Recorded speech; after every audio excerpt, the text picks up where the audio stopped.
Hi friends, welcome to Karyampudi'sVlog. ఈరోజు చాలా ఈజీగా టేస్టీగా ఉండేటువంటి బీట్రూట్ ఫ్రై చేసి చూపించేస్తుంది మీ శ్రీదేవి. మీ ఇంట్లో ఎవరినైతే బీట్రూట్ తిన్న వాళ్ళు ఎవరన్నా ఉన్నారా? ఈ విధంగా చేసి పెట్టండి. అసలు 1-2 సార్లు అడిగి మరీ తింటారండి. ఇది ఫ్రై లాగా ఉండదు, అన్నంలో కూడా కలిపేసేసుకోవచ్చు. చాలా టేస్టీగా ఉంటుంది. చాలా బ్లడ్ పడుతుందని మీరు గుర్తుపెట్టుకోండి. చాలా చాలా మంచిదండి మనకి.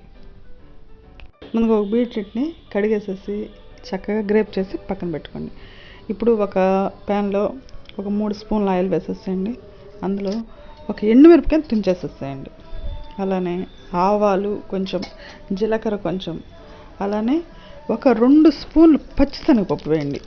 పచ్చిశనగపప్పు వేస్తే భలే టేస్టీగా ఉంటుందండి. కరకరలాడుతూ మధ్య మధ్యలో తగులుతుంటే భలే బాగుంటాయి.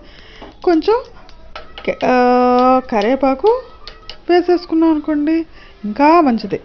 ఇలా వేసుకున్న తర్వాత చక్కగా మనం పచ్చిశనగపప్పు వేగిన తర్వాత మనం గ్రేప్ చేసుకున్నటువంటి బీట్రూట్ ఉంది కదా, బీట్రూట్ యాడ్ చేసేద్దాం. ఇందులో దీనికి సరిపోయిన సాల్ట్ వేసేసుకొని కలబెట్టేసేయండి. కలబెట్టిన తర్వాత మూత పెట్టేసేయండి. జస్ట్ 3 to 5 minutes లోపు మూత తీసేద్దాం. తీసి ఒక్కసారి కలబెట్టండి.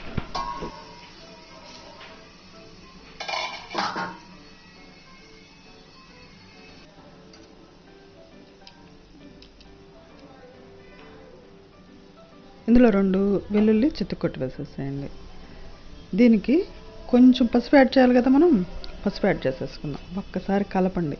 కలిపిన తర్వాత 1 నిమిషం తర్వాత మన ఇంట్లో ఎండు కొబ్బరి అంటే ఎండు కొబ్బరి, పచ్చి కొబ్బరి అంటే పచ్చి కొబ్బరి, ఏదైనా సరే. మా ఇంట్లో ఎండు కొబ్బరి ఉంది కాబట్టి ఎండు కొబ్బరి ఒక 2 స్పూన్లు వేసేసానండి. టేస్ట్ బాగుంటుందన్నమాట. వేసిన తర్వాత దీనికి సరిపోయేంత కారం కూడా యాడ్ చేసేసాను. అలానే కొంచెం కొత్తిమీర కూడా యాడ్ చేసేసి మీడియం ఫ్లేమ్లో పెట్టుకొని చక్కగా కలపండి.